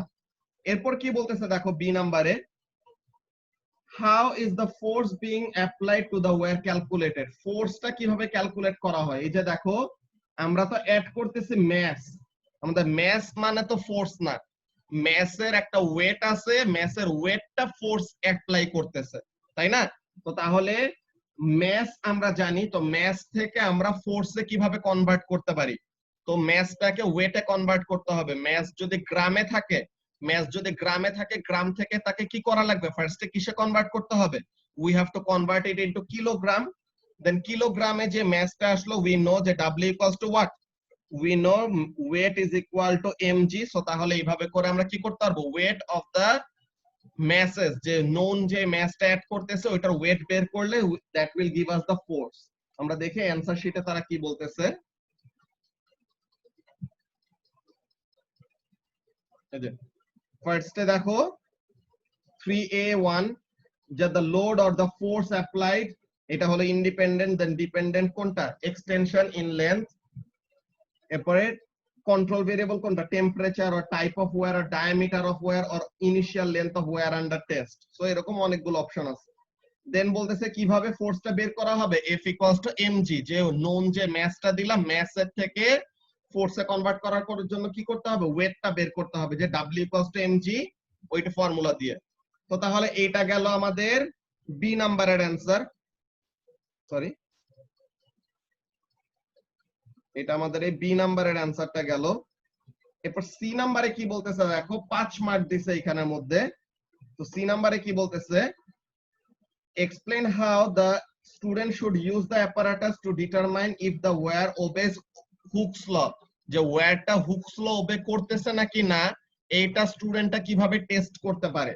তো এখন এখানের মধ্যে আমাদের দেখো তোমাদের হুকস লর এক্সপেরিমেন্টের যে এক্সপ্লেনেশনটা লিখে দিছিলাম না, একদম সিমিলার টাইপের এক্সপ্লেনেশন এখানের জন্য অ্যাপ্লিকেবল। কি হবে, ফার্স্টে বিফোর অ্যাডিং এনি ম্যাস, হ্যাঁ, কোন ম্যাস অ্যাপ্লাই করার আগে আমরা কি করব, original length of the wire বের করে রাখবো। দেন কি করব, এখানের মধ্যে দেখো একটা মার্কার অ্যাটাচ করা আছে, দেখছো marker attach to the wire. তো তাহলে আমরা মাইক্রোস্কোপ ইউজ করে কি করব, we can measure the extension, আমরা এক্সটেনশনটা মাইক্রোস্কোপ ইউজ করে ওখানের মধ্যে আরো এইগুলা আরেকটা sophisticated type of measuring instrument, যে এইগুলাকেও একটা ভার্নিয়ার ক্যালিপার বলে, কিন্তু এটা অন্য টাইপের একটা ক্যালিপার, ঠিক আছে? এটা দিয়ে তারা কি করতে পারে, আরো মোর প্রিসাইজলি অনেক ছোট চেঞ্জ হইলে পরেও তারা বের করতে পারে লেন্থ। তো এখন আমরা কি করব, ম্যাস অ্যাপ্লাই করব, যে একটা নোন ম্যাস দিলাম, এই নোন ম্যাসের জন্য কতটুকু এক্সটেনশন হয়েছে ওটা নোট ডাউন করলাম, আবার নোন ম্যাস দিলাম, দেন এটার জন্য কতটুকু এক্সটেনশন হয়েছে এটা নোট ডাউন করলাম। তো তাহলে ম্যাস জানি মানে কি, ম্যাসের থেকে ফোর্স বের করতে পারবো। একটু আগে তো আমরা নিজেরা বললাম যে ম্যাস থেকে ফোর্স কে কিভাবে কনভার্ট করব, যে W ইকুয়ালস টু mg এই ফর্মুলা দিয়ে। তো তাহলে আমরা ফোর্স জানি, এক্সটেনশন জানি, তো তাহলে ফোর্স আর এক্সটেনশন জানলে পরে এক্সটেনশন ভার্সাস ফোর্স গ্রাফ যখন আঁকবো তখন কি হবে, আর straight line through the origin যদি আমরা পাই, আমরা কি জানি যে দুইটা ভেরিয়েবল ডিরেক্টলি প্রপোর্শনাল হওয়ার জন্য কি করতে হয়, in order for two variables to be directly proportional with one another, their graph must be a straight line and it must pass through the origin. So তাহলে ওই জিনিসটা যখন নাকি ফুলফিল করবে তখন আমরা বুঝবো কি, তখন আমরা বুঝবো যে হুকস ল ওবে করতেছে। এটা দেখো এক্সপ্লেনেশনটা তারা অ্যানসার শিটে কি বলছে ওইটা আমরা দেখি। তাদের এক্সপ্লেনেশনটা এখানের মধ্যে আমরা বড় করে দেখে নেই কি বলতেছে। নোট টাইপ অফ ওয়্যার, কি টাইপের ওয়্যার দিয়ে আমরা টেস্ট করতেছি ওইটা। Monitor temperature during experiment, measure the diameter of wire under test with micrometer. এখানের মধ্যে মাইক্রোমিটার স্পেসিফিক্যালি কি বলে, মাইক্রোমিটার স্ক্রু গজ, এটা হলো একটা মেজারিং ইনস্ট্রুমেন্ট যেটা দিয়ে কি করা যায়, অনেক ছোট ডায়ামিটার ওয়ালা আর অনেক কম থিকনেস ওয়ালা কোন একটা কিছুর লেন্থ বের করা যায় আর কি, ঠিক আছে? ডায়ামিটারটা বের করে এগুলো অ্যাকচুয়ালি তোমাদের এই তিনটা যে পয়েন্ট আমরা দেখলাম, এই তিনটা পয়েন্ট কিন্তু বেসিক্যালি তোমাদের এক্সপ্লেনেশন আগে দেওয়া হয় নাই, বিকজ এইগুলো তোমাদের বেসিক্যালি ও লেভেলস ওরকম ভাবে আসে না, বাট স্টিল তার এখানের মধ্যে অ্যাড করে রাখছে, আমরা দেখি আমরা যা যা শিখছি ওখানের মধ্যে থেকে আমাদের 5 মার্ক কভার হয় নাকি। কি বলছে এরপর দেখো, measure the extension produced by range of increasing loading force, যে আমরা ফোর্স দিব এন্ড কি করব, ফোর্স দিব এন্ড ওইটার জন্য এক্সটেনশন বের করব। সো এটা অলরেডি আমরা আগে পড়ছি, সরি এটা অলরেডি আমরা আগে কভার করছি, আমাদের এক্সপ্লেনেশনের মধ্যে ছিল। Then measure the extension produced by the same load as the wire is unloaded, যে লোডিং এর সময় একবার আনলোডিং এর সময় একবার আমরা কি রিপিট দ্য এক্সপেরিমেন্ট করব, তাহলে যেন আমরা আরো এনশিওর হইতে পারি যে আমাদের এক্সটেনশনটা আসলে ঠিক আসছে নাকি। তো তাহলে এটা আমাদের আগে একবার কভার করা হয়েছে। Then plot a graph of extension against load force, তো তাহলে এটা আমরা জানি যে গ্রাফ আঁকতে হয়। দেন গ্রাফটা কি হবে, draw a line of best fit through the plotted point, যে আমরা যেই গ্রাফটা ড্র করলাম ওইটার লাইন অফ বেস্ট ফিট আমরা আঁকবো। And finally Hooke's law obey করতেছে নাকি না ওইটা আমরা কিভাবে বুঝবো, if the best fit line is a straight line through the origin the axis, তাহলে পরে সে কি করবে, হুকস ল ওবে করতেছে। সো তাহলে that is the 5th point. এখন এই যে আমাদের আলাদা যে পয়েন্টগুলা, এই পয়েন্টগুলো স্পেসিফিক্যালি এই কোশ্চেনের জন্য আমাদের অ্যাপ্লিকেবল, বিকজ এখানের মধ্যে তারা কি করছে, তারা ওয়্যার দিয়ে এরকম এক্সপেরিমেন্ট করছে, স্প্রিং দিয়ে না করে।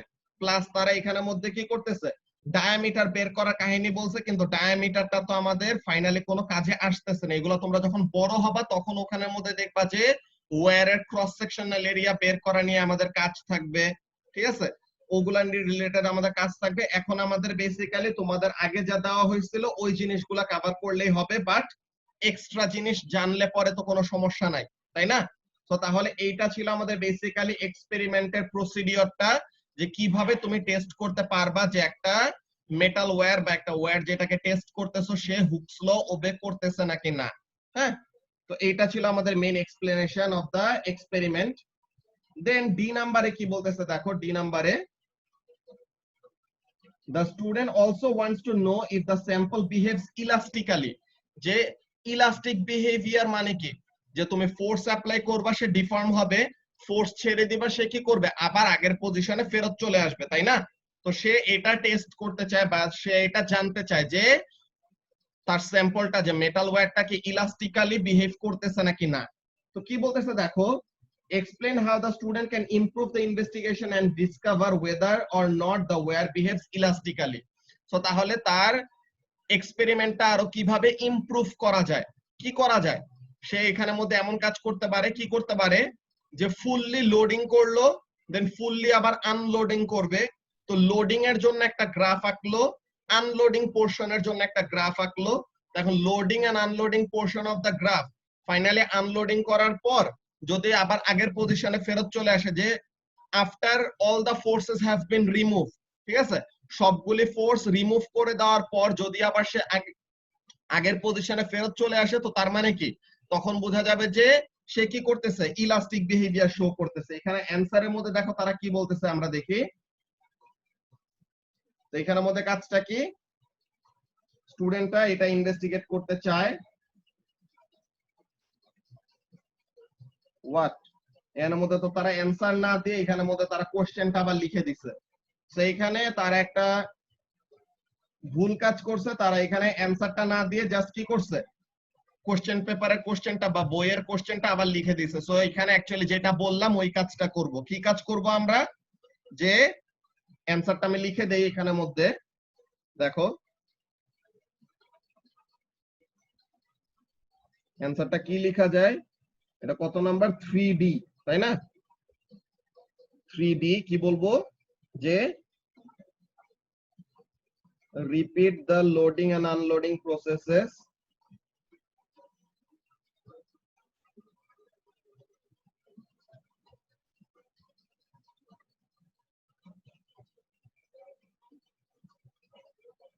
several times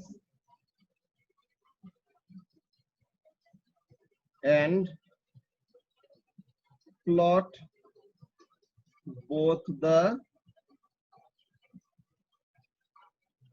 loading and unloading data. আমরা লোডিং এর সময় ফোর্স আর এক্সটেনশনের ভ্যালু জানি, আনলোডিং এর সময় ফোর্স আর এক্সটেনশনের ভ্যালু জানি। সো তাহলে ওগুলাকে কি করব, গ্রাফের মধ্যে প্লট করলাম। ঠিক আছে, এখন আমরা কি বুঝবো যে ইলাস্টিক বিহেভিয়ার করতেছে নাকি না, এটা কিভাবে বুঝবো? বলবো যে if the unloading graph if the unloading graph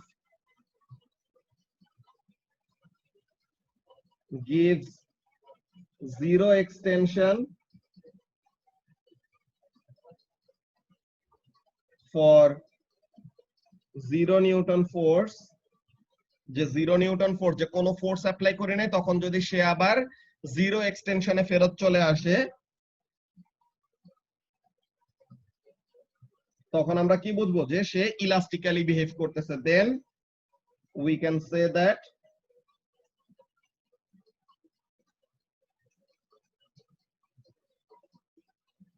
the sample behaves elastically.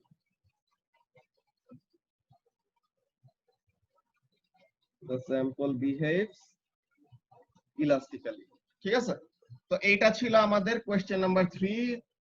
Surprisingly answer শিটের মধ্যে তারা অ্যানসারটা দেয় নাই।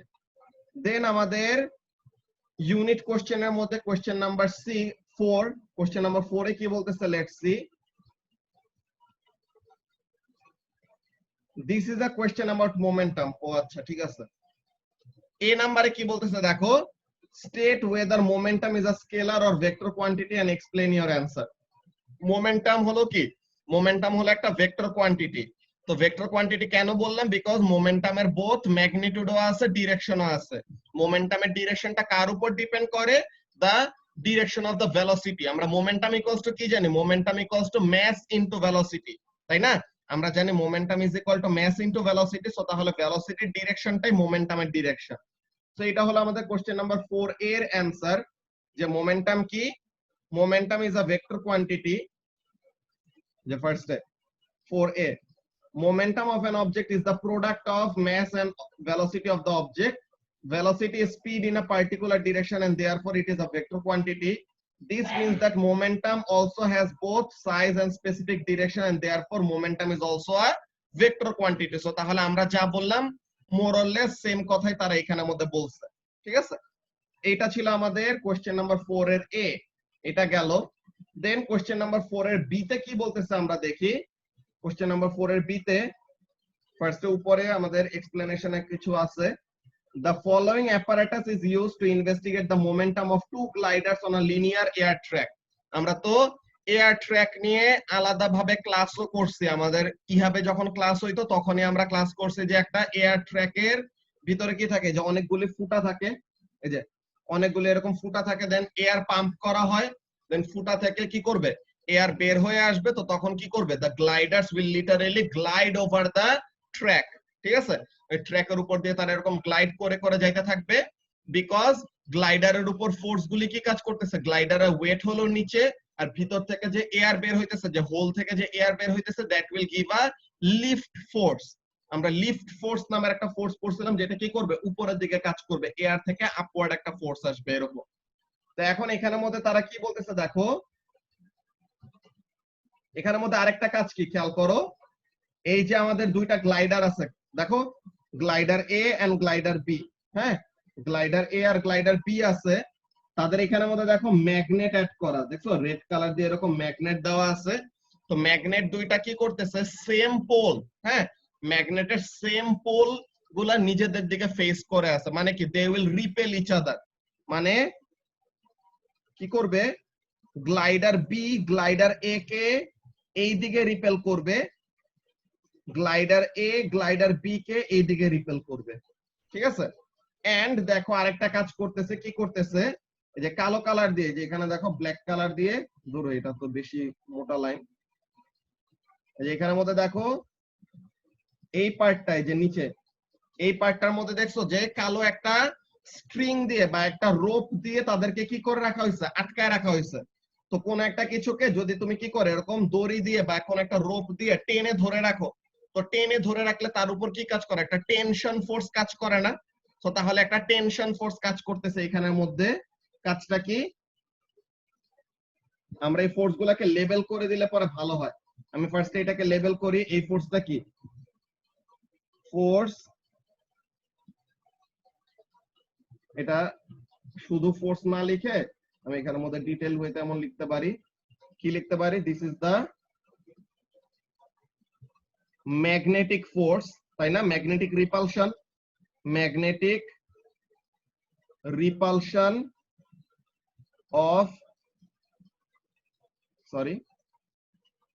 অফ গ্লাইডার বি, আর এটা কি গ্লাইডার এর ম্যাগনেটিক রিপালশনটা এটা কার উপর যায় পড়বে, গ্লাইডার বি এর উপর। তো তাহলে this is the magnetic repulsion of glider এ।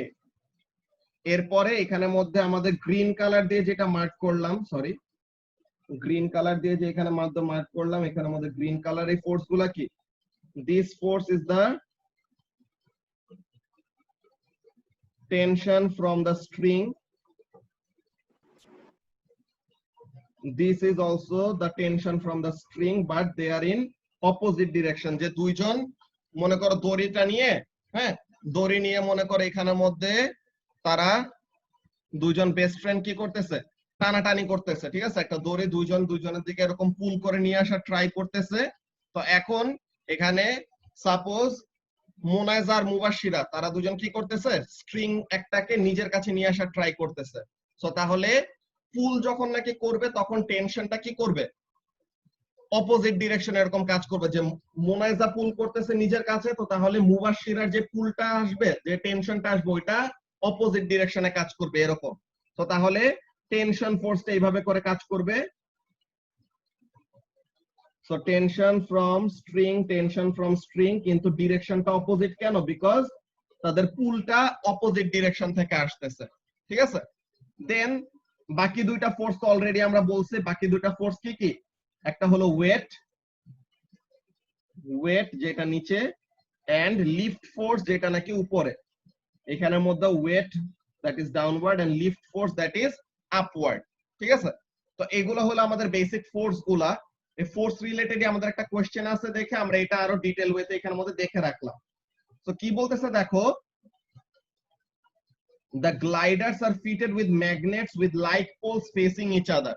তো সিমিলার পোল, যে সেম পোল ফেস করে থাকলে তারা তো রিপেল করবে, তো তাহলে ওই জিনিসটা, so they repel each other and tied together with a cotton thread. তো তাহলে একটা কটনের একটা সুতা দিয়ে তাদেরকে আটকায় রাখা হয়েছে। This cotton thread will be burned using a flame letter in the relationship. তো তাহলে যে স্ট্রিংটা ধরে বা যেই থ্রেডটা ধরে তারা টানতেছিল, থ্রেডটাকে পরে পুরাই দেওয়া হবে। তো পুরাই দিলে কি হবে, টেনশন ফোর্সটা কার জন্য কাজ করতেছিল, স্ট্রিংটার জন্য। তো এখন স্ট্রিংটাকে যদি পুরাই দেয় তো তাহলে তো আর কোনো টেনশন ফোর্স থাকবে না। তো বলতেছে কি দেখো, 5 centimetre square cards R attached to both glider. এগুলাকে আমরা কি বলছিলাম, লাইট গেট নিয়ে আমরা পড়তে সময় একটা ইম্পর্টেন্ট জিনিস পড়ছিলাম, মনে আছে, ইন্টারাপ্টার কার্ডস, তাই না। আমরা ইন্টারাপ্টার কার্ড নামের একটা জিনিস পড়ছিলাম, যে তারা কি করবে, লাইট গেটের লাইটটাকে ইন্টারাপ্ট করবে। যে টাইমের জন্য লাইট গেটের লাইটটা পাস করতে পারবে না, ওই টাইমটা রেকর্ড করা হবে ডেটা লগারের মধ্যে।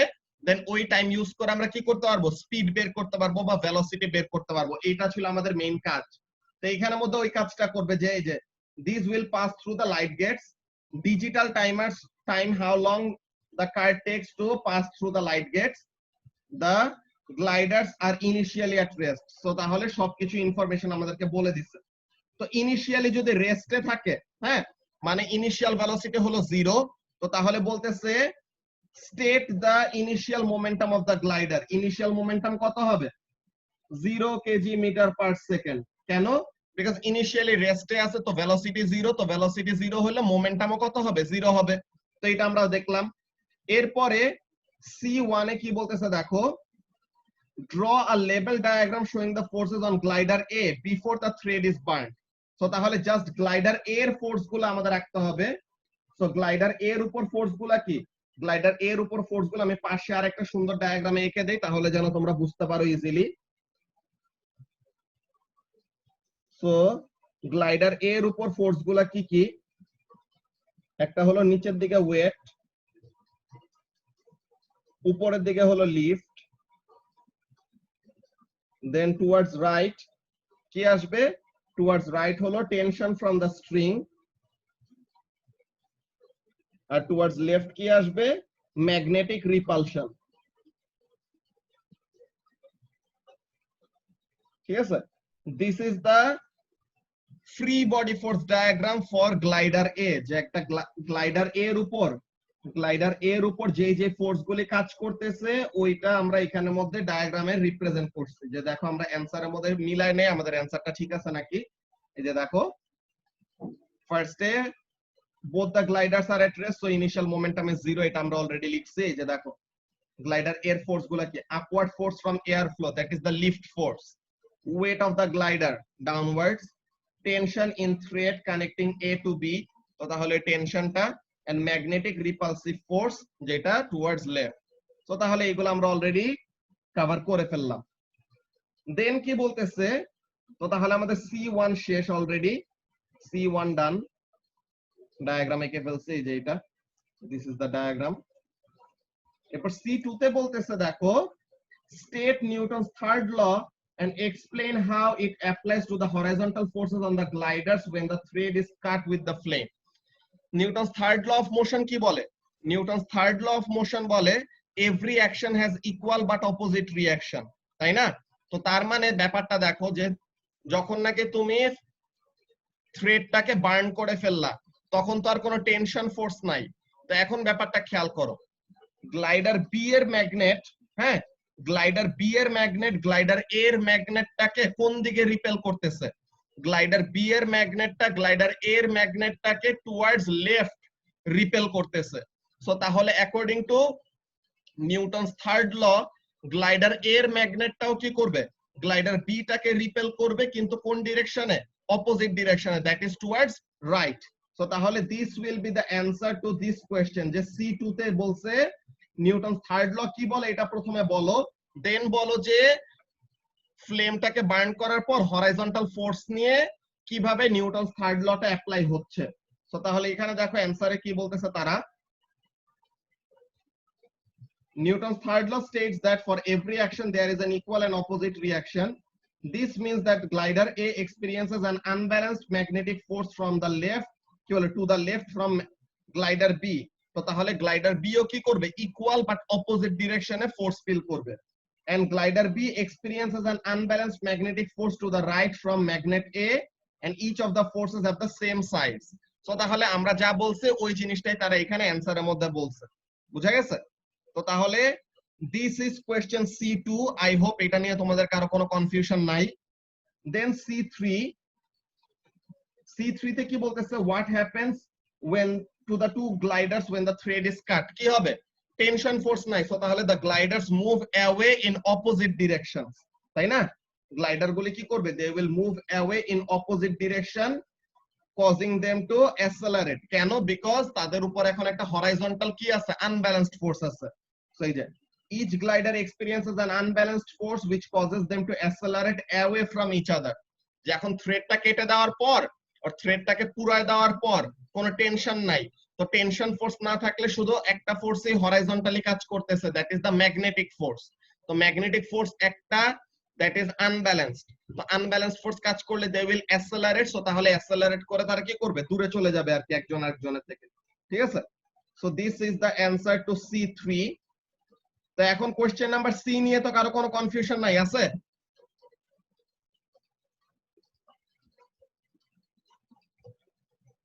না ভাই। আচ্ছা, কোশ্চেন নাম্বার C নিয়ে যদি কোনো কনফিউশন না থাকে তাহলে পরে ভালো, তোমাদের কিন্তু জিজ্ঞাসা করলে পরে রেসপন্ড করতে হবে, না কিছু বললে পরে বোঝা যায় না যে তোমরা কি শুনতেছো নাকি কি করতেছো, ঠিক আছে? তখন D নাম্বারে কি বলতেছে দেখো, after the thread is cut the card on the glider A passes through light gate in 1.25 second. তো তাহলে লাইট গেটটাকে পাস করতে 1.25 সেকেন্ড লাগে। তো এখন বলতেছে calculate the speed of glider A as it passes through the light gate। তো speed বের করতে বলছে, কিন্তু স্পিড বের করার জন্য তো আমাদের কি করা লাগবে, we need to know the length of the card, তাই না? আমাদের ওই কার্ডের লেন্থটা জানতে হবে, কিন্তু আমাদের তো কার্ডের লেন্থটা কোথায় বলছে, এই তো সরি বলে দিছে 5 সেন্টিমিটার, 5 সেন্টিমিটার স্কয়ার কার্ড। তো তাহলে we know the length, that is 5 centimetre, তো 5 সেন্টিমিটার থেকে মিটারে কনভার্ট করতে হবে। তো এখন ডি নাম্বারটা আমরা দেখি, ডি এর 1। তো D1 A we know the velocity is equal to length of the card divided by time taken. Length of the card is 5 centimeter. 5 centimetre থেকে মিটারে কনভার্ট করার জন্য ডিভাইডেড বাই 100। ঠিক আছে, সেন্টিমিটার থেকে মিটারে কনভার্ট করার জন্য 100 দিয়ে ডিভাইড করলাম। আর টাইম কত? 1.25 সেকেন্ড। তো তাহলে এটার অ্যানসারটা কত আসে একজন বলো তো? 0.04 meter per second. কত আসে? 0.04। 04 হ্যাঁ জি আমরা এখানে অ্যানসারের মধ্যে মিলাই দেখি। ওরা সেন্টিমিটার পার সেকেন্ডে দিচ্ছে, that is 4 centimetre per second, এটাও ঠিক আছে। এন্ড আমরা যে মিটার পার সেকেন্ডে নিছি, তো 4 ডিভাইডেড বাই 100 করলে পরে কত হবে? 0.04। সো আমাদের অ্যানসার এটা আসছে। So that has no mistake in it. So তাহলে আমাদের অ্যানসারও ঠিক আছে। কত? 0.04 মিটার পার সেকেন্ড। তো এটা গেল আমাদের ফার্স্টে D1। এখন D2 তে কি বলতেছে দেখো, this is metre per second. এখন D2 তে কি বলতেছে, গ্লাইডার A has a mass of 500 gram and glider B has a mass of 800 gram. তো গ্লাইডার A এর mass হলো 500, গ্লাইডার B এর mass হলো 800। এখন বলতেছে calculate how fast glider B will be moving, explain your method and any assumptions you make। এই ক্যালকুলেশনটা আমরা নোটপ্যাডের মধ্যে করব, ওখানের মধ্যে আমরা দেখি কিভাবে করা যায়। ওকে, তো আমরা নোটপ্যাডের মধ্যে যাই। আচ্ছা, so this is question number 4C মনে হয় না, question number 4C something করতেছিলাম, কি করতেছিলাম? 4D2, sorry, 4D2। so this is 4D2। আচ্ছা, তো এখন আমরা ফার্স্টে বিফোর এন্ড আফটার সিনারিও গুলি এঁকে রাখি। আমরা তো এগুলা ইহাবে ক্লাস করতে সময় অনেকগুলা প্র্যাকটিস করছিলাম, বিফোর এন্ড আফটার সিচুয়েশন, যে কিভাবে মোমেন্টামের ক্যালকুলেশন করতে হয়। সো বিফোর ব্যাপারটা কি ছিল, গ্লাইডার এ গ্লাইডার বি দোনোজন একসাথে ছিল at rest, initial velocity was 0। this is glider A, this is glider B, this has a mass of 500 gram, this has a mass of 800 gram। after the thread has been burnt, glider A is moving in this direction at a velocity of 0.04 meter per second। this is V1। R glider B will be moving in the opposite direction, এটা আমরা এমনিতেই জানি, but ভেলোসিটিটা কত এটা আমরা জানি না, এটাই বের করতে বলছে। V2 কত we don't know, আমাদের এটা বের করতে হবে। and what are the information we know, this is glider A, this is glider B, this has a mass of 500 gram, this has a mass of 800 gram। and গ্রাম থেকে আমরা কেজিতে convert করতে পারি, গ্রাম থেকে কেজিতে নেওয়ার জন্য কি করতে হবে? ডিভাইডেড বাই 1000, তাই না? সো গ্রাম থেকে কেজিতে নেওয়ার জন্য 1000 দিয়ে ডিভাইড করলাম, সো দ্যাট ইজ 0.5 কেজি, এটা আসবে 0.8 KG. So this is 0.5 KG, this is 0.8 KG. So আমরা ম্যাস গুলা সব এসআই ইউনিটে নিয়ে নিলাম। এখন আমাদের কাজটা কি, before the collision or before the event, এখানে তো কলিশন না, এটা তো এক্সপ্লোশন টাইপের আর কি। So total momentum before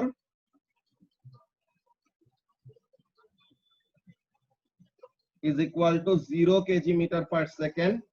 so তাহলে according to law of conservation of momentum, after কলিশনও কি হইতে হবে? টোটাল মোমেন্টাম আফটার কলিশনও কি হইতে হবে? 0 হইতে হবে না? Total momentum after is equal to কি? এখন এখানের মধ্যে এটা কে বলবা? এটা শিফা বলো, কোন ডিরেকশনকে পজিটিভ ধরবা, কোন ডিরেকশনকে নেগেটিভ ধরবা? তোমার ইচ্ছা, তুমি রাইট কে পজিটিভ ধরবা নাকি লেফট কে পজিটিভ ধরবা? রাইট আচ্ছা, তো তাহলে টুয়ার্ডস রাইট কে আমরা পজিটিভ ধরতেছি, ভালো কথা। So let's see total momentum after কি হবে? Momentum of A, that is mass of A into velocity of A plus mass of b into velocity of b। তো এখন আমরা এখানে mass of a কত 0.5 আর ভেলোসিটিটা এর ভেলোসিটিটা দেখছো কোন ডিরেকশনে টুয়ার্ডস লেফট তাই না?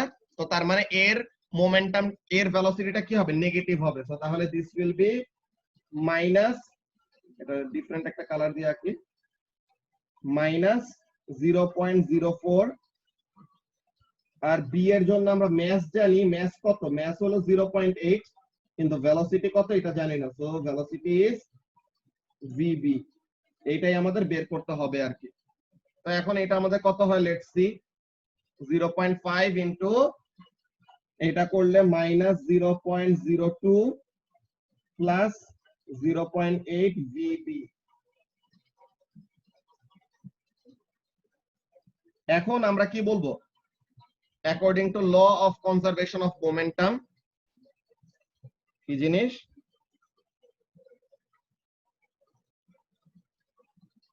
according to law of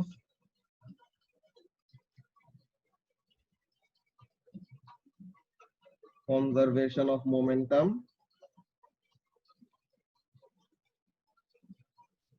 total momentum before must be equal to total momentum after।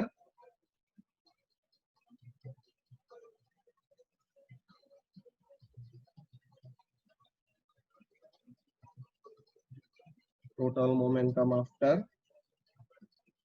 তো এখন 0 is equal to minus 0.02 plus 0.8 VB। তো তাহলে VB is equal to কত আসে, VB is equal to 0.02 divided by 0.8। এটা করলে পরে কত আসতেছে 0.025. 0.025 metre per second. So and ডিরেকশনটা কোন দিকে, ডিরেকশন হলো পজিটিভ আসছে, কোন ডিরেকশনকে পজিটিভ ধরছে, রাইট কে পজিটিভ ধরছে, তো তাহলে টুয়ার্ডস রাইট তাই না? তো তাহলে the final velocity of glider B will be 0.025 meter per second towards right। তো এটা হলো আমাদের D2 এর অ্যানসার। হ্যাঁ 5 মার্ক দিছিল, সো তাহলে we had to do a lot of calculations। তো এখানের মধ্যে আমরা দেখি অ্যানসারটা মিলায় তারা কি বলছে। এই যে তারা সেন্টিমিটার পার সেকেন্ডে বের করছে 2.5 আর আমরা মিটার পার সেকেন্ডে বের করছি 0.025, দ্যাট ইজ কারেক্ট। ঠিক আছে, এখন ফাইনালি আমাদের ই নাম্বারে কি বলতেছে, the experiment is repeated but the two gliders are tied closer together। তাদেরকে আরো কাছে নিয়ে এসে দেন স্ট্রিং দিয়ে বাঁধা হয়েছে with a shorter cotton thread। explain what difference this would make to the result of cutting the thread if any। এখন তাদেরকে যত কাছে আনা হবে, হ্যাঁ ম্যাগনেট দুইটাকে যত কাছে আনা হবে তত তারা কি করবে, বেশি ফোর্সে রিপেল করবে না, যে যত দূরে আছে তাদের রিপালসিভ ফোর্সটা কম, যত কাছে আনবো সিমিলার পোলকে যত কাছে আনবো তত তারা কি করবে, বেশি জোরে রিপেল করবে। ওকে, তো তাহলে তারা এরকম তত বেশি ফোর্সে তারা রিপেল করবে, যে হিন্ট দিয়ে দিছে, বলতেছে থিংক অ্যাবাউট ম্যাগনেটিক ফোর্সেস।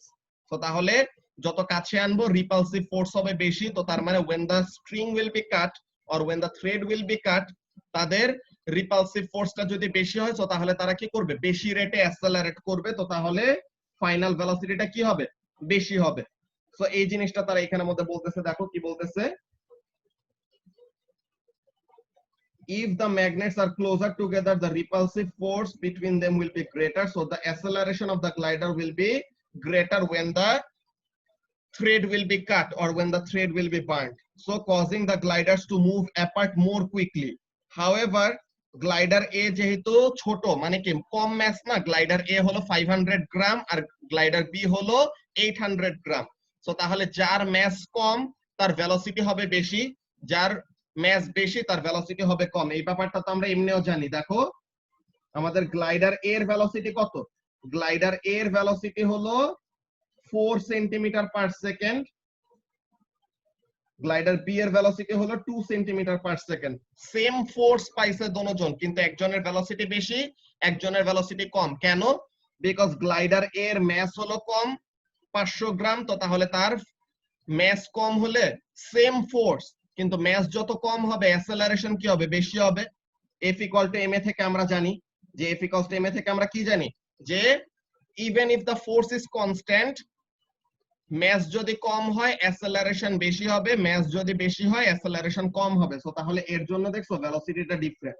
এই কথাটা এখানে মধ্যে বলতেছে যে গ্লাইডার এর mass হলো কম, সো তাহলে however glider A with a smaller mass than glider B will move faster as shown in the above calculation. So তাহলে উপরের ক্যালকুলেশন আমরা যেমন দেখলাম অমন ভাবে কাজটা হবে। কি হবে? glider A will have a greater velocity than glider B. তো এইটা ছিল আমাদের ইউনিট কোশ্চেন গুলো। আজকে আমাদের ইউনিট কোশ্চেন সলভ করতে করতে ফুল টাইমটা চলে গেছে। আমরা নেক্সট ওয়েডনেসডেতে, ঠিক আছে, আমরা সামনের উইকের ওয়েডনেসডেতে এই চ্যাপ্টার 5 এর এই কোশ্চেন গুলো সলভ করব। দেন পরের ফ্রাইডেতে, ঠিক আছে, যে নেক্সট উইকের ফ্রাইডেতে আমরা পরীক্ষাটা নিব। সো এই ফ্রাইডেতে আমাদের কোনো টেস্ট নাই। ওকে, সো আমাদের আজকের ক্লাসটা এইটুকুই। টাইমও আমাদের 1 মিনিটের কম আছে। সো তাহলে দ্যাটস ইট। আসসালামু আলাইকুম ভাই। ওয়ালাইকুম আসসালাম, আল্লাহ হাফেজ।